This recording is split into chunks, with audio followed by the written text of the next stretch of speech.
Welcome to Bedtime Stories with Sonneillon.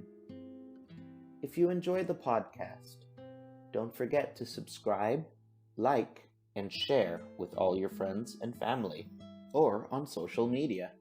If you have any requests for stories that you would like to hear on this podcast, feel free to send me a message. Now I'd like you to get into a comfortable position. Lie down in bed, or sit in your sofa, and let go of all the stresses of the day. Let's relax, breathe, and enjoy tonight's story.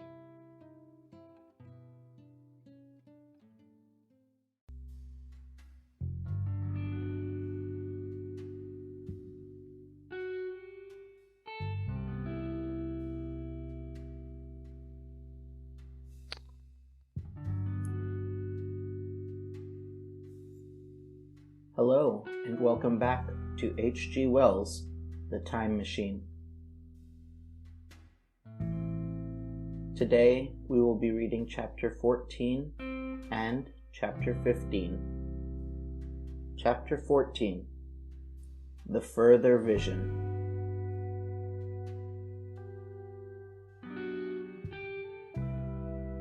I have already told you of the sickness and confusion that comes with time traveling. And this time, I was not seated properly in the saddle, but sideways and in an unstable fashion. For an indefinite time, I clung to the machine as it swayed and vibrated, quite unheeding how I went. And when I brought myself to look at the dials again, I was amazed to find where I had arrived. One dial records days, and another thousands of days, another millions of days, and another thousands of millions. Now, instead of reversing the levers, I had pulled them over so as to go forward with them. And when I came to look at these indicators, I found that the thousands hand was sweeping round as fast as the seconds hands of a watch into futurity. As I drove on, a peculiar change crept over the appearance of things. The palpitating grayness grew darker then. Though I was still traveling with prodigious velocity, the blinking succession of day and night, which was usually indicative of a slower pace, returned and grew more and more marked. This puzzled me very much at first.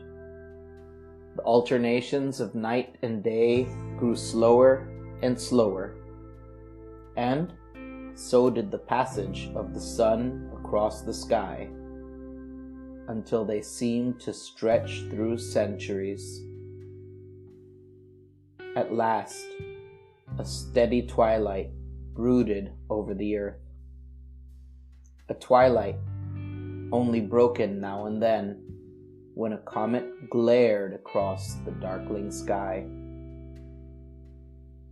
The band of light that had indicated the sun had long since disappeared, for the sun had ceased to set. It simply rose and fell in the west, and grew ever broader and more red. All trace of the moon had vanished. The circling of the stars, growing slower and slower, had given place to creeping points of light. At last, some time before I stopped, the sun, red and very large, halted motionless upon the horizon. A vast dome glowing with a dull heat, and now and then suffering a momentary extinction. At one time, it had, for a little while, glowed more brilliantly again, but it speedily reverted to its sullen red heat. I perceived, by this slowing down of its rising and setting, that the work of the tidal drag was done. The earth had come to rest with one face to the sun, even as in our own time the moon faces the earth. Very cautiously, for I remembered my former headlong fall, I began to reverse my motion. Slower and slower went the circling hands, until the thousands one seemed motionless, and the daily one was no longer a mere mist upon its scale. Still slower, until the dim outlines of a desolate beach grew visible. I stopped very gently and sat upon the time machine, looking round. The sky was no longer blue. Northeastward, it was inky black, and out of the blackness shone brightly and steadily the pale white stars.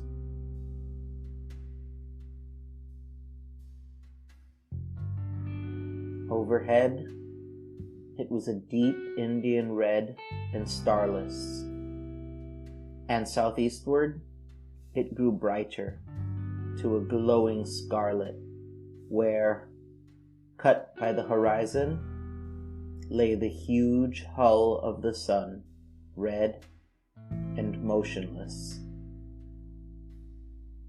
The rocks about me were of a harsh reddish color, and all the trace of life that I could see at first was the intensely green vegetation that covered every projecting point on their southeastern face.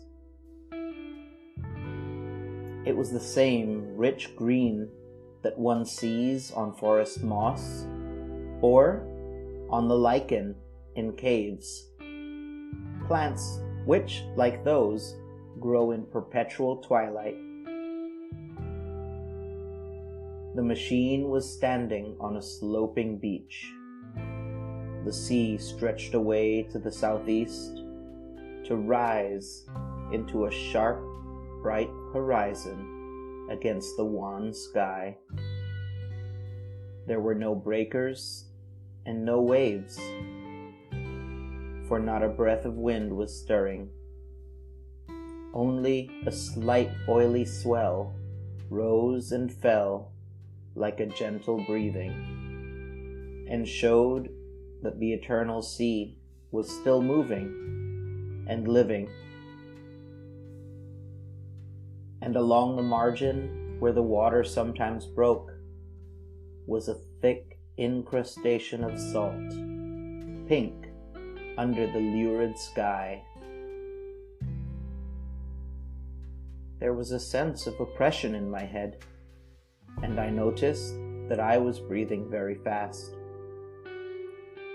The sensation reminded me of my only experience of mountaineering, and from that I judged the air to be more rarefied than it is now. Far away up the desolate slope, I heard a harsh scream, and saw a thing like a huge white butterfly go slanting and fluttering up into the sky, and, circling, disappear over some low hillocks beyond. The sound of its voice was so dismal that I shivered and seated myself more firmly upon the machine. Looking round me again, I saw that, quite near, what I had taken to be a reddish mass of rock was slowly moving towards me. Then I saw the thing was really a monstrous crab-like creature. Can you imagine a crab as large as yonder table, with its many legs moving slowly and uncertainly, its big claws swaying, its long antennae like carters' whips waving and feeling, and its stalked eyes gleaming at you on either side of its metallic front. Its back was corrugated and ornamented with ungainly bosses, and a greenish incrustation blotched it here and there. I could see the many palps of its mouth flickering and feeling as it moved. As I stared at this sinister apparition crawling towards me, I felt a tickling on my cheek, as though a fly had lighted there. I tried to brush it away with my hand, but in a moment it returned, and almost immediately came another by my ear. I struck at this and caught something thread-like. It was drawn swiftly out of my hand. With a frightful qualm, I turned, and I saw that I had grasped the antenna of another monster crab that stood just behind me. Its evil eyes were wriggling on their stalks. Its mouth was all alive with appetite, and its vast, ungainly claws, smeared with an algal slime, were descending upon me. In a moment, my hand was on the lever, and I had placed a month between myself and these monsters. But I was still on the same beach, and I saw them distinctly now as soon as I stopped. Dozens of them seemed to be crawling here and there in the somber light among the foliated sheets of intense green. I cannot convey the sense of abominable desolation that hung over the world. The red eastern sky, the northward blackness, the salt Dead Sea, the stony beach crawling with these foul, slow-stirring monsters. The uniform, poisonous-looking green of the lichenous plants, the thin air that hurts one's lungs, all contributed to an appalling effect. I moved on 100 years, and there was the same red sun, a little larger, a little duller, the same dying sea, the same chill air, and the same crowd of earthy crustacea creeping in and out among the green weed and the red rocks.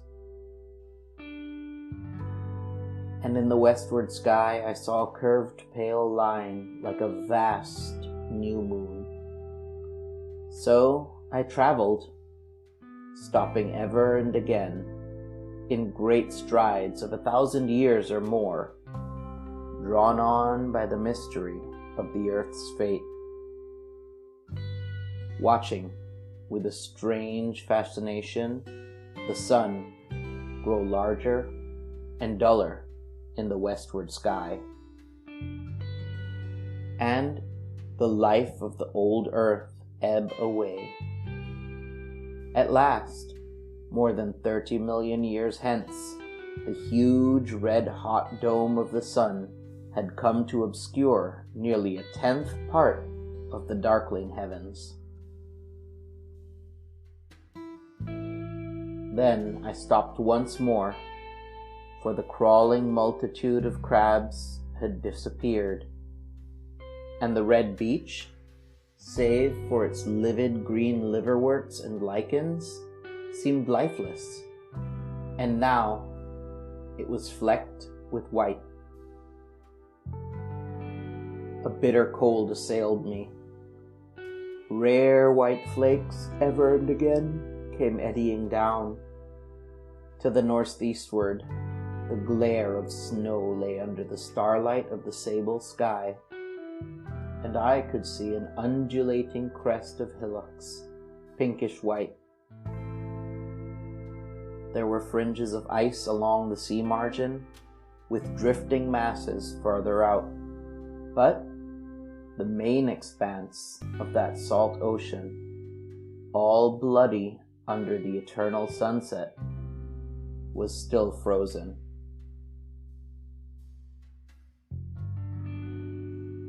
I looked about me to see if any traces of animal life remained. A certain indefinable apprehension still kept me in the saddle of the machine, but I saw nothing moving, in earth, or sky, or sea. The green slime on the rocks alone testified that life was not extinct. A shallow sandbank had appeared on the sea, and the water had receded from the beach. I fancied I saw some black object flopping about upon this bank, but it became motionless as I looked at it, and I judged that my eye had been deceived, and that the little black object was merely a rock. The stars in the sky were intensely bright, and it seemed to me twinkle very little. Suddenly, I noticed that the circular westward outline of the sun had changed, that a concavity, a bay, had appeared in the curve. I saw this grow larger. For a minute, perhaps, I stared aghast at this blackness that was creeping over the day.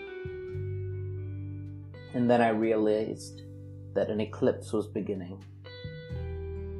Either the moon or the planet Mercury was passing across the sun's disk.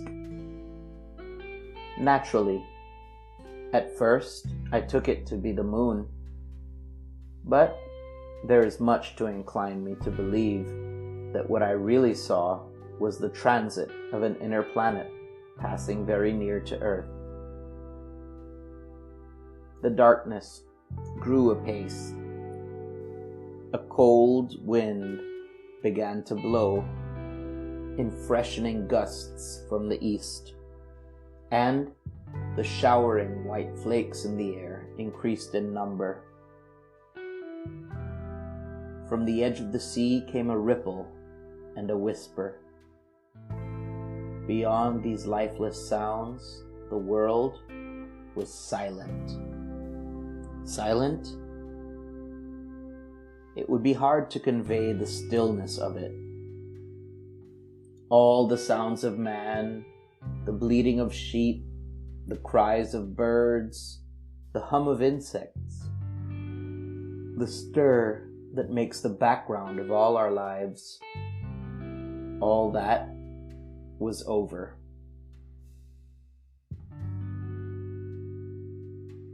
As the darkness thickened, the eddying flakes grew more abundant, dancing before my eyes, and the cold of the air more intense. At last, one by one, swiftly, one after the other, the white peaks of the distant hills vanished into blackness. The breeze rose to a moaning wind. I saw the black central shadow of the eclipse sweeping towards me. In another moment, the pale stars alone were visible. All else was rayless obscurity. The sky was absolutely black. A horror of this darkness came on me. The cold that smote to my marrow, and the pain I felt in breathing overcame me. I shivered, and a deadly nausea seized me. Then, like a red-hot bow in the sky, appeared the edge of the sun. I got off the machine to recover myself. I felt giddy and incapable of facing the return journey. As I stood sick and confused, I saw again the moving thing upon the shoal. There was no mistake now that it was moving against the red water of the sea.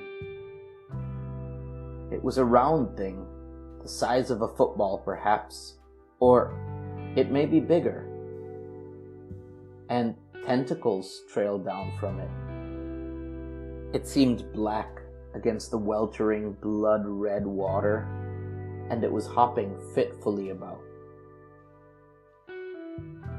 Then I felt I was fainting, but a terrible dread of lying helpless in that remote and awful twilight sustained me while I clambered upon the saddle.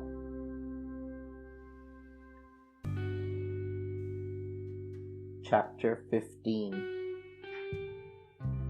The Time Traveler's Return. So I came back.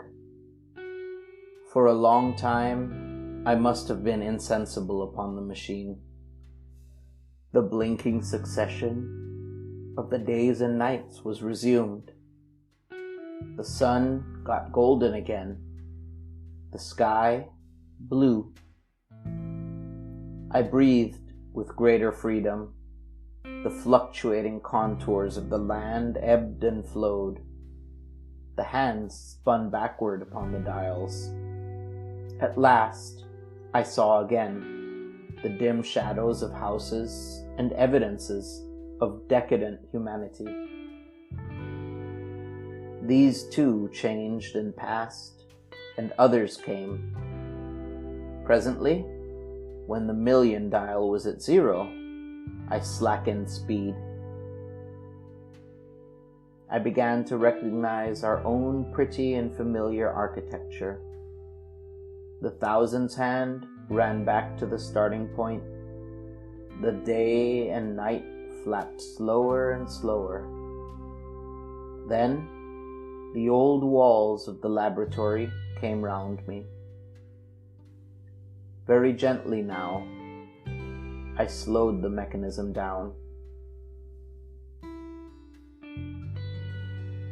I saw one thing that seemed odd to me. I think I may have told you that when I set out, before my velocity became very high, Miss Watchett had walked across the room, traveling, as it seemed to me, like a rocket.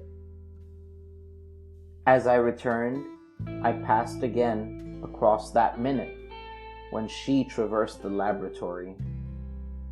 But now her every motion appeared to be the exact inversion of her previous ones.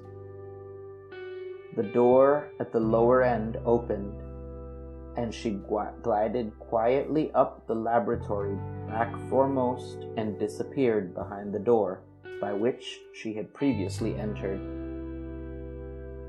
Just before that, I seemed to see Hillier for a moment, but he passed like a flash. Then I stopped the machine and saw about me again the old familiar laboratory. My tools, my appliances, just as I had left them. I got off the thing very shakily and sat down upon my bench. For several minutes, I trembled violently. Then, I became calmer. Around me was my old workshop again, exactly as it had been. I might have slept there, and the whole thing had been a dream. And yet, not exactly. The thing had started from the southeast corner of the laboratory. It had come to rest again in the northwest, against the wall where you saw it. That gives you the exact distance from my little lawn to the pedestal of the White Sphinx, into which the Morlocks had carried my machine. For a time, my brain went stagnant. Presently, I got up and came through the passage here, limping because my heel was still painful, and feeling sorely begrimed. I saw the Pall Mall Gazette on the table by the door. I found the date was indeed today, and looking at the timepiece, saw the hour was almost 8 o'clock. I heard your voices and the clatter of plates. I hesitated. I felt so sick and weak. Then I sniffed good, wholesome meat and opened the door on you. You know the rest. I washed and dined, and now I am telling you the story.